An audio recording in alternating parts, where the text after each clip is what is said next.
Hey everyone, welcome back to the first episode of You Are More podcast with Emily Cave Boit of 2025. I hope you guys had a good holiday season. If you didn't, I am so sorry about that. And I kind of want to start the podcast with this. I'm doing another solo podcast. The Christmas Eve one was solo, and this one's solo. I just feel like the holidays bring a lot of emotions, and these holidays in particular bring extra emotions. So I wanted to do kind of short, sweet solo podcasts to just provide encouragement for you guys during these big transition weeks. And just going back to 2020, I never imagined one of the hardest holidays after losing Colby would be New Year's and New Year's Day, like New Year's Eve and New Year's Day. Like that wasn't on my radar. I knew like our wedding anniversary would be hard. I knew birthdays would be hard. I knew like his death anniversary would be hard. But New Year's Eve and New Year's shocked me on how painful and triggering it was. And it was for the reason of Colby's staying in 2020 and he will never get to experience in 2021. And I was moving into a new year without him. And the survivor's guilt that came with that, I just never expected would come on that holiday. I didn't think that holiday would be triggering. So I wanted to start with that because I know there's a lot of people that have lost loved ones in 2024, and going into 2025 just seems like, oh, that I'm pretty sure I wrote it in my book, that stupid ball drops and it's another year without them. So I just wanted to validate that right away because I just remember 2021 just not feeling good about it. Because for me, 2020 was the year I lost Colby, the year I became a widow, the year I learned what a colloid cyst meant for the first time, the year I learned about cremation, the year I learned about so many things that I never expected. You know, in 2019, I posted this photo of me and Colby on New Year's Eve at a team party, and I was like, can't wait to see what 2020 has in store. And I had no idea. So I wanted to start that off with anyone that just feels about their leaving their loved one in 2024, or whether you lost your job in 2024, or were going through financial struggles, or had a horrible diagnosis in 2024, that it's okay to feel not like new year, new me in 2025, because I definitely did not feel that way. But in saying that, now being in 2025, I feel like there's so many moments looking back. I saw a quote recently on Instagram, and it was about being present in the moment, being present in the photos that are happening currently right now. Because 2020, even though it feels like it was just yesterday, it also feels like it was forever ago. And in 2040 or 2050, this year, 2025, is going to feel so different, which can be a blessing and it can be scary for some. For people that are struggling right now, I hope, as hard as it is, because if someone told me this in 2021, I would tell them to screw off. But the pain you are experiencing now, you may weirdly miss in 10 years. And the hardships you are going through now are going to be a fond memory and feel so distant, but they're going to be a part of your journey. And I think that's really important to remember this year. And whatever happens this year, people will talk about New Year's Eve or New Year's resolutions, new year, new me. And there's always the jokes of how the gyms are full the first week and then they slow down, or you want to read so many books, or you want to have this big checklist of things you want to do. And I think that's really great at times. But at the same time, for people that are in the midst of pain and struggling, it can be really, really overwhelming. And if it's overwhelming, that's okay. Because some people, for a New Year resolution, it may just be getting through another day. And I say that because the days feel like they go by so slow and you don't know how you're going to get through another day. But when you look back, the years go by so fast. So since losing Colby, I feel like my New Year resolutions, even though I don't really like making resolutions because you never know what life's going to throw at you in 2025 or any year, is to be more present in the little things. You don't need the big things.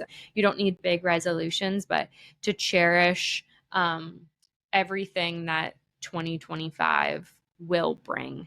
So yeah, I kind of wanted to talk a little bit about that. I hope I kind of addressed that point. And one of my favorite quotes, I kind of said it in a book, but it's, no one can teach you anything about healing that you are not already going to discover for yourself. But other people can let you see that you made it through the same kind of pain, the same kind of heartbreak, the same kind of trauma. Other people can teach you how to be there for the person behind you. Because at the end of the day, we are all just walking each other home. And none of us know what 2025 is going to bring any of us. I hope that it brings a lot of people love and compassion and good times.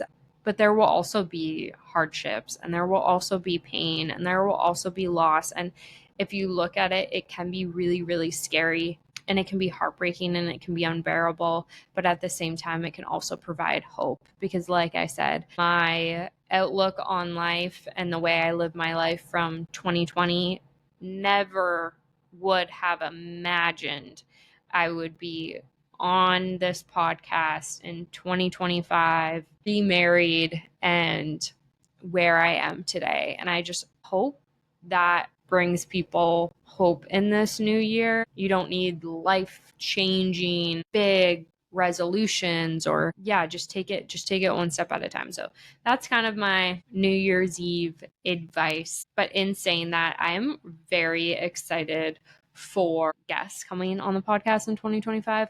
Like I said, I love getting all your guys' reviews or comments, etc. And I want to definitely get more variety on the podcast. So one thing that I'm looking at doing is nominating someone to come on and share their stories. I love having a wide mixture of different people's stories, not just widowhood and grief. So I'm really looking forward to that and all the podcast episodes in 2025.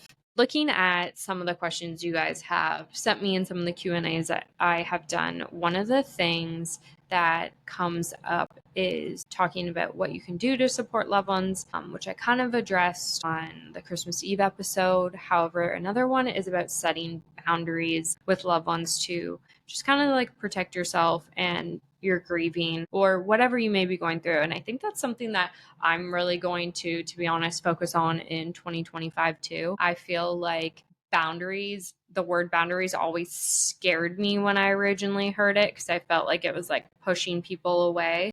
But I've learned over the few years, it actually was at the expense of me and at times, and my emotions. And I think it's really important to talk about that going into the new year. If we're talking about new year, new me, and doing what's best for you and your mental health, and your journey and your struggles. And boundaries, you guys ask me about them a lot. I am working on them. I am definitely no pro on how to do it, but that's something that is going to be one of the things that I work on in the new year, and what is good for me and my mental health and my grief. And I know that there's a lot of other people that struggle, or I don't know if struggle is the struggle to set boundaries. But I think, it's really important to focus on yourself, even if it's, I guess you could say, for people that are struggling. Actually, this is my advice. For people that are struggling going into 2025 a little bit extra, make it a self-care year. And I know that can come off like selfish at times, and I do struggle with self-care and boundaries, but I think that's the best way to have the best version of you, because you can't fill other people's cups when your cup is empty. And I know if you have kids or partners or work, that can be really hard to do. Um, but that's one thing that I have learned the past 5 years is there was times where I needed to focus on my healing and I didn't, and it actually kind of made things worse at times. So that would be some of my New Year's Eve or New Year advice for those that ask that question. Another thing, I know I said at the beginning of the episode, but cherish and be present this year in the big things and the small things and the annoying things and the everyday things, whether it's sitting beside a coworker and them asking how your day was or how your driving to the office was, or your kids asking you to help them tie up their shoes, or your teenage kid being on their phone. Well, I know I feel bad for my parents about that one a lot, but just being present in those moments, because you don't know what this year is going to bring, and you don't want to look back in 2026 and be like, oh, I wish I did that in 2025. I wish I was more present, because you can never, ever, ever get back time. And as I said, the days are long, but the years are short. And so many things, big and small, are going to happen in 2025 that you unfortunately are not going to be able to get back until you maybe realize it's too late. So again, not saying that to be morbid or scare you guys, but saying that as like a reminder to just be present and cherish the little things that you don't think are big things, because at the end of the day, the little things are the big things. So that would be my another New Year's Eve tip. As we step into 2025, I just want to remind you to take it one step at a time. Whether it's focusing on being present, setting boundaries, or finding small ways to care for yourself, it's okay to go at your own pace. Life can be overwhelming, but it's in the little moments that we find the most meaning. Thank you for spending this time with me today on You Are More. If this episode brought you any comfort or made you feel less alone, that means the world to me. Remember, we're all just walking each other home, and no one has to do it alone. Stay tuned for the incredible guests and stories we'll have this year. I can't wait to share them with you. As always, feel free to share your thoughts, questions, or stories with me. Until next time, take care of yourself, and don't forget, you are more than enough. I'll see you in the next episode.